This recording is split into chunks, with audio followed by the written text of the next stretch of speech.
Today on the Talent Cast, I struggled over the title of this one. My initial one was, how much content could a content chuck if a content chuck could chuck content? And I ended up with, how much content does it take to get to the center of our candidate?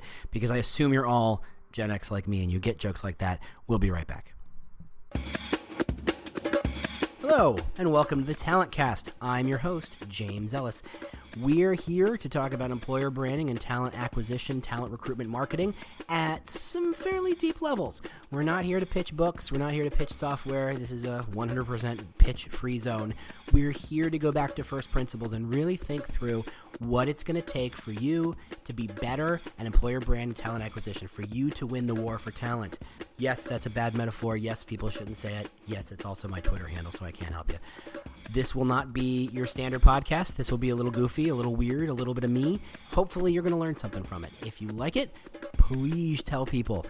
If you like it a lot, review us on iTunes and Google Play.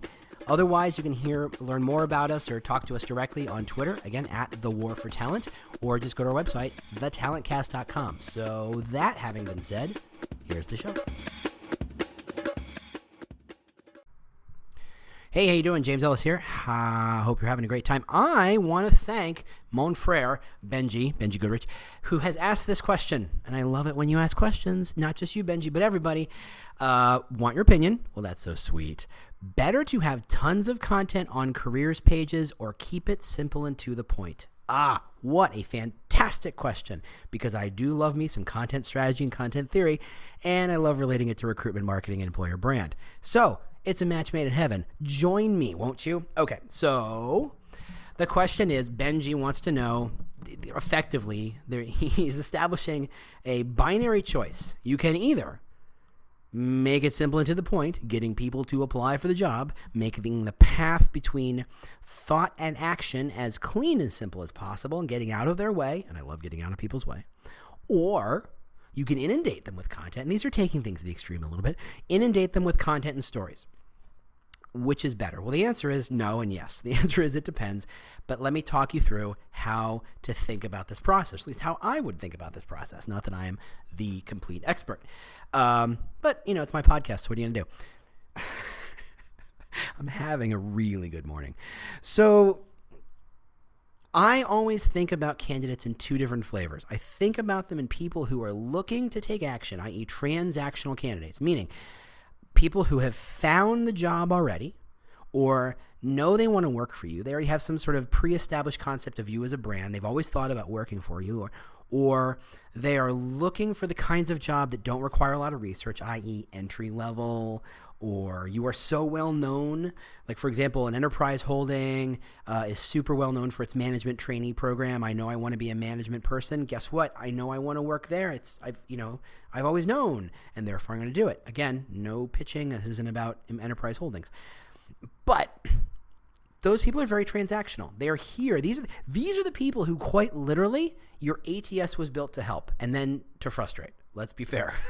They are there to the ATS is there to present someone a job rec opening and saying, here, click this button, follow these instructions, and you will have applied for this job. At which point, wait 30 seconds to 30 years, and we will get back to you maybe. The ATSs are painful. That's who they want. They really see the world as very fast food worker, entry level. I have no specific skills. I'm looking for anything that pays enough to pay my student loans and rent. That's how ATSs are focused. And to be fair, it makes sense why, because statistically and numerically, there are more of those jobs than there are people like, I presume, you and me, where we have a little experience and we have some specialized skill sets and we can be a little picky and choosy about where we choose to work. These are people who, and I always go back to my little sister Mona, who does not listen to the podcast, and I remember her applying for a job. She was fresh out of school. She went to a good school, not a great school, University of Wisconsin at Madison, for whom I used to do work. I literally started their Badger Twitter account, which is a story in and of itself. But she went to a good school, but she has a history degree. Okay. And she didn't do an internship, but she was working at the housing department. So she was an RA, keeping kids alive 24/7 for 2 years. So effectively, smart, capable, put together pretty well, but still, 22 and not knowing what the hell she wants to do with her life. And, it's a history degree. It doesn't exactly lend itself to a natural career path like computer science or nursing or engineering. She didn't know what she wanted to do. And so she could do any entry-level job. She could probably work, on a truck and throw garbage in a truck. She could probably pave some roads with some basic training and a bright yellow vest. She could sort mail. She could file. She could maybe not take dictation, certainly, but she could respond to customer inquiries, and she could take an order, and she could do the, human basic type things for pay, and she would be responsible enough that you wouldn't have to worry that she was going to take all your money or fall asleep in the back and not do work and maybe say something bad and get you sued. She's like every other college graduate, and we pound those out twice a year pretty much on a fairly regular basis, and there's no differentiation from her. From her, the job of looking for a job is not how do I find the right job, because the right job is whatever job hires me and pays me. I'll do whatever. If it's not illegal or immoral, I'm on board. Let's be fair.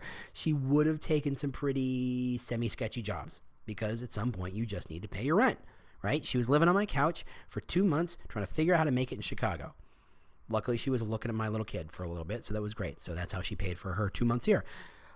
But she applied for all sorts of jobs. And for her, did she need to read a lot of content? No. You know what she needed to know? You have a job. You have an opening. Give me the rec. Let's go. Hit the button. Let's go. Get me in and out as fast as possible. Get out of my way. If there is a one button application process, I'm in love, because in the time it takes me to click that button and see that I'm done, that's how much faster I can be on to the next application process. These application processes that take an hour to fill out, what are you freaking kidding me? I have no job. I have one job. I have one college. Now you want to know about this? No, I don't know any other languages. No, I don't know any special skills. No, I don't. It's just, oh God. That was her process. So applications in which it was super fast and super streamlined, she loved them. Very transactional. Content got in her way. I've literally done research with a client for whom I will not name, a massive telecom company who you do know of, but I will not name. And we looked at the data. We said, look, the people who, looking at entry-level jobs, when they came in and we did a sampling, we said, here are 10 jobs that we know to be entry-level. Each one had about 100 and 150 applications. That means they had about 200, 250 views, and we knew a certain percentage of them looked at content. We designated certain pages as content. So this is the employee-generated content. This is our brand story. This is, hey, look at great pictures of people doing our job and the thing and the place that time. It's standard career site content, right? And actually, we did a bit more than just standard career site. They invested in content and they had some good content. But what happened is when we split out the audience between people who applied for those jobs or people who looked at those jobs, only a small percentage looked at the content, meaning they went out of their way to look for the content. Most of them went straight for the job and applied, meaning they came there for the job, meaning they probably came from a job board. They came from a place where they were aggregating that information. These are transactional people. You know that meme where Fry from Futurama is saying, take my money. That's what it is. Let me apply. Get out of my way. Let me apply for this job. Just here's my resume. Give me a job, please. A small fraction, and I mean like less than 15%, actually looked at the content. And turns out that showing them content made them less likely to apply. They applied at a lower rate. People who didn't see content applied at a much higher rate, much being about 20% higher, if I remember my numbers correctly. The numbers are fuzzy, but the trend is true. Now, for people who were looking for jobs that required 7 to 10 years experience, maybe some management experience, maybe some specialized skills, those people looked at content at a higher rate, and when they saw the content, they were much more likely to apply. So the answer to here, based on this example, Benji, is not the answer is to either show lots of content or not show lots of content. The answer is, as always in marketing, to know thy audience. Sound like an oracle. You got to know who your audience is. If you're hiring, nothing but people to fold sweaters on a storefront, guess what? I don't think there needs to be a great deal of employer branding content. I don't think you need to tell the story. It might be nice for the handful of people who like to see that sort of thing to see, okay, maybe there's a career path. Maybe after 2 years of folding sweaters, someone will make me a assistant store manager, and maybe one day I can become a store manager, and maybe one day, whatever. Maybe there's a subtle career path to this. Maybe they'd like to know that. But in the end, the people who want the job of folding the sweaters, all they want is to get the job of folding a sweater. Please pay my rent. Anything else gets in the way. But if you're trying to hire nothing but executives and management people and specialized skill sets, and what if you're trying to hire 20 developers? What if you're trying to hire data scientists? What if you're trying to hire people who know that their value is not minuscule, that they have specialized skill sets? Not to get too far into a taken joke there. They can pick and choose. And when they pick and choose, what are they picking and choosing based on? Now, this is generally an employer brand podcast, so they're obviously employer brand takes some sort of impact, right? They know about your brand, or they don't know about your brand. They want to learn about you. People who are looking for these jobs know that there are companies they absolutely know they want to work for, and know there are companies they absolutely don't want to work for. And in the middle is the vast majority of companies that they could potentially work for that they don't know anything about, right? 18, 20 million businesses in the U.S. alone. Only one Facebook, only one Google, only one Amazon, only one Microsoft, only one, I don't know, who did I miss? Let's see, Apple, There's only one of those. And while they hire a huge number of developers and architects and data scientists, they're still only hiring a tiny fraction of the total pool. Meaning, if you're a good data scientist and you're not in the top 1%, chances are you're not going to work for one of these companies. You might, but chances are you won't, statistically. Chances are you don't want to. Maybe you want to work for a company a little smaller for whatever reason, or focused on a mission that you care more deeply about for whatever reason. So in that case, the employer brand matters. You want to tell your story about why you're all about X, Y, or Z. What's your why? Why do you want people to get up in the morning and skip to work, fall in love with that job? Is it because you have the best salary? Is it because you have the best benefits? Is it because you have the world's greatest mission? To those people? Is it because you are so invested in employee happiness that you go full on nap room and massage tables and ping pong? And maybe not ping pong. Ping pong's too millennial focused, but it's on-site childcare and health services. Maybe that's how much you value your employees, and that's what you're all about. And people come skipping to work because they go, I'm working at a place where this company gets me and gets what I'm all about and loves me and really appreciates my value. Or I'm skipping to work because this is a company that's investing in me and investing in my growth and wants me to succeed, and they're sending me to classes and giving me a budget to learn things and time to learn things and to grow as a professional. Or I'm skipping to work because this is a company that's all about saving dogs, and man, I love me some dogs. Whatever it is, what's the why? And once you establish the why, you've got to tell the why. Now, again, going back to Mona, my little sister, who, again, doesn't listen to this podcast, the why is really nice, I guess. Can I get paid, please? Can I please get out of debt? Can I please get out of abject poverty? Can I please? The stunning weight of student loan debt is actually making me somewhat shorter as I walk around the streets of Chicago. Please just give me the damn job. Someone honked outside. I don't know if you heard that. Maybe I'm just weird. That's how you decide how much content you need. You decide based on what the audience is. Now, each audience is different beyond that very simple segmentation of needs content to what, is transactional or is trying to build a relationship with you. Sometimes that relationship is very straightforward. Okay, let's say you're the Red Cross. Hey, Red Cross. And people kind of know your mission already, so your content might not need to be too complex or deep or well developed because your employer brand is broadly well known.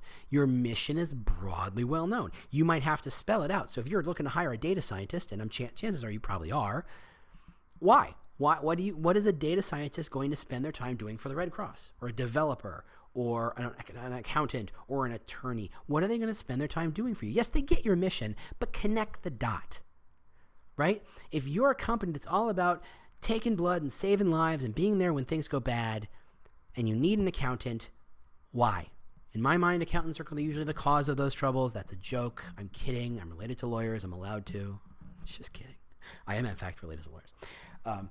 But if you're an accountant or a developer or a data scientist or a software architect, hospitals and Red Cross and the Wisconsin Alumni Association to some extent needs you. They need you. They need to hire database administrators, and they need to hire professional marketers, and they need to hire these things. Your job is to connect the dot and say, yes, the Red Cross, so well known for saving lives and being there when people need help. We also need a lawyer to do blah, blah, blah, blah, blah. Whatever it is. Just show how when the lawyer comes to work, they're skipping to work because they're helping the Red Cross save lives. Right? Some companies, Facebook is a great example. Google is a great example. These are companies so well known in the developer community, you almost think, I don't have to tell you why a developer should work for Facebook. We're Facebook. We're Google. You know who we are. But the truth is, you still need to tell stories. Google and Facebook and these big companies are so big that a developer is going to come in going, what exactly am I spending my time on? Am I going to be designing a button that loads milliseconds faster because turns out speed is important to websites, and I might make a tiny little dent in the universe by making that button load a little faster, and it's going to take me 6 months of developing and QA testing and A/B testing this button to the point where I dream about this button, and that's all I think about is this button and making this button a slightly faster button. That's sometimes what developers do. And honestly, the fact Google needs that help, Facebook needs that help. How many people load up Facebook and Google any given time? If you can knock off a couple of bytes of data out of the standard loading button that loads a bajillion times a day, think of the actual load savings on the network. Think how much faster the page loads. These are important things for Facebook and Google and Amazon and these places. From a developer standpoint, maybe they don't care about saving time on a button. They got to know. That's why Facebook and Google, and they do a good job trying to say, look, as a developer, you're going to do X, Y, and Z. These are the kinds of things. Now, I think they could do a better job. I think they could augment it. I think they tend to leave that stuff towards the interview stage. Once you got, Google's Google. Smart people want to work for Google because they think Google's Google. And so Google gets 100, they get 1,000 resumes for every opening. And so they don't need to go looking at the top of the funnel. The funnel's being filled. However, once they bring somebody in, they still have to say, hey, look, this is the job, and this is what you're spending your time doing, and this is what you're going to focus on. They still have to have that conversation. It's just in Google's point, because they don't have to worry about the top of the funnel, they have that conversation much deeper in the funnel. They have it in the interview parts of the process. I don't think you have to have the conversation at that stage. I think you can have a lot of those conversations closer to the top, meaning make a little video, tell a little story, make a little profile, and say, this is what this job's all about. Rewrite your job descriptions a little better. Build some content about that particular job. What's the person going to do all day? A project manager does project management in a project managery kind of way, regardless of the company. What makes them different? You have to connect the dot.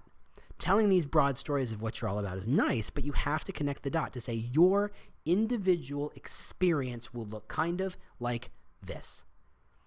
And as they get deeper down the funnel, that expectation of the experience will come sharper into focus. Now, no one truly understands what the job is before they walk in, because let's be fair, what's the Mike Tyson joke? Everybody has a plan until they get punched in the face.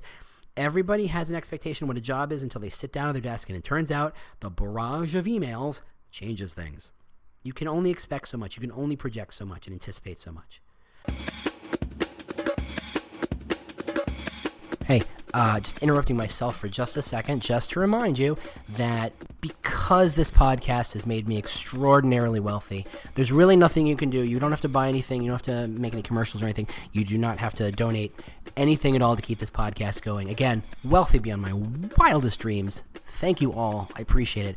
All you can do to help me make this podcast even better somehow is to review us on iTunes and Google Play and other places that you review and share podcast information. That's all you got to do. Leave some stars, leave a review, whatever you got to do. We really appreciate it. It's what keeps us going. Thanks to the people who've done it already, but keep them coming. We really do. Like I said, we really do appreciate that. That's all I had to say. Again, I want to stop interrupting myself to bring you the amazing voices of me. Bye. But you need content to tell the story of connecting the dot. You don't have to say that Google stands for information and managing information and we're a huge company. You don't have to tell that story. Google's Google. They can tell that story. Facebook's Facebook. They don't have to tell that story. What their focus of content is connecting that dot. So getting back to Benji. Hey, Benji. The question of how much is it better to have tons of content on the career page or keep it simple and to the point? I think from a structural standpoint, the answer is you have tons of content, but you position in such a way that it doesn't get in the way. So what do I mean by that? So for example, if someone's coming in on Indeed or any other job board, now we got to contend with the Google jobs for some reason. Again, Google's solving a problem that no one had, but they could, so they did because they're Google. Please don't kill my Gmail account, Google. I'm kidding. I'm teasing. Please don't do that. Anyway, they came in from a job page. They're going to land on one of your job pages. You know what you don't do? Get in the way. Right? If someone is walking up to your counter and ready to check out, you do not say, hey, can I show you some other things to buy? They are ready to buy. Their credit card's in their hands. Their goods are in their hands. They've put them on the counter. They're ready to buy. Get out of the way. Take their money. Do the thing. Invest in a relationship down the road. After you've collected their money, ask them for their email address, right? This is standard marketing. This is standard merchandising typey stuff. This is what every company knows how to do. Every retail company knows how to do. When they're walking in and browsing and looking around, that's when you have, hey, have you thought about? Hey, have you considered? What are you looking for? What kind of problem are you trying to solve? My tongue simply doubled in size there for a second. That's when you have the relationship. You establish the relationship. But if someone comes in, if you sell clothes and someone comes in, they look, they grab the shirt in exactly the size they want, and they walk straight to the counter and their credit card's in hand, you know what you don't do? Have a conversation. You take their money. They knew what they needed. You get out of their way.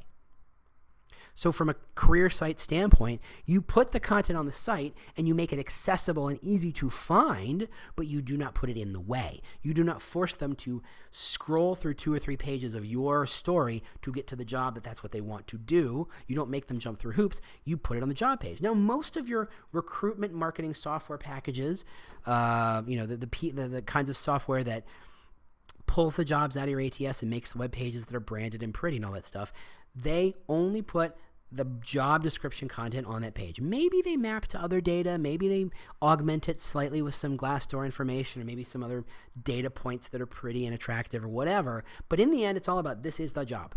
It's very transactional. This is the sweater, right? You wanted that shirt. This is the shirt. This is the size. This is, it's cotton or it's not cotton or whatever it's made of. Or, it's ready to go. Boom, you're ready to go. Most software packages do that, whether you're spending $5,000 or $140,000 a year on these things. They all do effectively the same thing. However, if you can link to content that matters from there so that people who do land on that job description and maybe they don't know why, they can say, I'd like more information. They can find the information. Do not force them to go searching because as every company has figured out by now, if you force people to go searching once they've landed on your site, you know what they're doing? Going away. If you make it hard, if you don't anticipate their needs, they go away. Which is why, he says, tying this in a bit of a bow, you don't push your jobs to social media. You don't push your jobs to Twitter and Facebook. Why? Because one, if you are lucky enough to get someone to click on the link because they'd like to learn more about your company and like to learn more about that job, the job description is probably the least useful piece of information to be given at that point. What you want to do is sell the vision of the company, the mission of the company, the why of the company, what that job is going to be about, connecting those dots. Any idiot can find a job. Any idiot can find a job page and job rec. Any idiot. It's really not hard. Any number of websites and search engines and whatnot make it very simple for you to find the job. That's not the problem you need to be solving. What you need to be focused on is telling stories so people become engaged and interested in what you have to say, and then they have that moment of, Oh, these are the kind of cool people. I wonder if they have any jobs. At that point, they will find the jobs. That's how you have to think about content. That's why you share stories. You don't share jobs, because no one's going to go, oh, that's an interesting job, unless it's professional beer taster or any number of those weird BuzzFeedy type job titles that pop up every 6 months. Hey, this is a job where you can ride a train for a year and you can be the resident artist on board. Okay, that's a cool job. That's weird and unusual. But your standard developer, project manager, accountant, marketer job, no, they're all the same. Your job descriptions are boring. They're uninteresting. They're unuseful. Chances are they're at least half stolen. Don't use them as marketing materials. Tell a story. That's the marketing you want to use. That's the engagement you want to have. And then when you tell that story and they land on your career site reading that story, look, it's super easy to make a button that says, now find a job right there. But if you force them to go to the job, it's not enough information on the job description to decide, unless you're my sister and you're young and you don't know any better. You're going to ask them to go look for more information, at which point they say, you know what, this is now a bother, I'm out. So that's how I would answer Benji's question. I'm going to double check. I'm going to read it one more time just to make sure. Better to have tons of content in a career page or keep it simple and to the point? The answer is you keep your jobs simple and to the point. In fact, if you can strip out anything on your job description, if you can strip out your requirements on your job description because you can find a way to do that, do it. Your job description should be about, this is what you're going to learn on the job, or this is what you're going to gain on the job. No one writes their job descriptions that way. They all write them about, this is what we need from you, not about this is what you are going to get, which is a horrible way to come at this. If you look at any job description, at no point are you ever saying, here is what the candidate's getting out of this. If an alien came down to Earth and looked at a job description, they would say, what exactly is this thing? This looks like an advertisement for indentured servitude. I want you to lift 20 pounds. I want you to spend your time coding. I want you to do these things. I want you to do things. By the way, we're an equal opportunity employer, and by the way, we're a company, but I want you to do these things. There's nothing that says, and what you're going to get out of it is blah, blah, blah. I mean, unless you're putting your salary data on your job descriptions, and I can pretty much guarantee you're not. If you're lucky, if you're one of the top 5% of people who are doing this, you might say, you're going to learn the following things, but almost nobody does that. Job descriptions are atrocious. Atrocious. And because they're one way. Don't use them as marketing. Look at any other piece of marketing, everything from the Energizer Bunny to banner ads. It's all about, here's what you can get. Here's what you get. Here's the value you are going to get from using this thing. If you wrote a battery commercial, like you read a job description, it would be, I want $5. I want you to go to a drugstore. I want you to wait in line. I want you to talk to somebody to ask for a very specific battery. They will hand you the battery you need for $5, and then you will leave, and you will like it. And by the way, we will sell a battery to anybody. Not exactly the Energizer Bunny. All right. I've pontificated quite enough. Benji, I hope I answered your question. If I haven't, obviously, you know how to find me. If anybody else has questions and you want me to pontificate on them, guess what? I like to do that. For some reason, this is what I do. Email me. No, not email me. Tweet me at The War for Talent. Find my website, thetalentcast.com. If you've got some sort of conference or you'd like me to speak to people or in front of people about employer brand and recruitment marketing type stuff, guess what? I want to do that thing. Yes, I want to be a total ham in front of your audience. Let's have a conversation. You know how to find me. Otherwise, I will see you next week. Have a great week. And hey, Benji, thanks for writing in. I appreciate it. And everybody else, keep writing in. Keep reviewing me. I really do appreciate it. Thanks very much and have a great week. Bye. The world's best-known investor and Wall Street expert Warren Buffett once said, Wall Street is the only place that people ride to in a Rolls-Royce to get advice from those who take the subway. Mr. Buffett's quote is remarkably accurate, but how many people would rather receive advice from him than someone simply guessing? Welcome to Buy, Hold, Sell, your single source for Wall Street knowledge and profitable guidance. Please join me, Todd Schoenberger, and fellow trader Tobin Smith, as well as host Veronica Dudo, for a podcast known to move the needle for investors. Tobin and I are seasoned Wall Street executives with deep investment experience, and we are prepared to share our advice to those who choose to listen. Download Buy, Hold, Sell today on the Evergreen Podcast Network or your favorite podcast channel.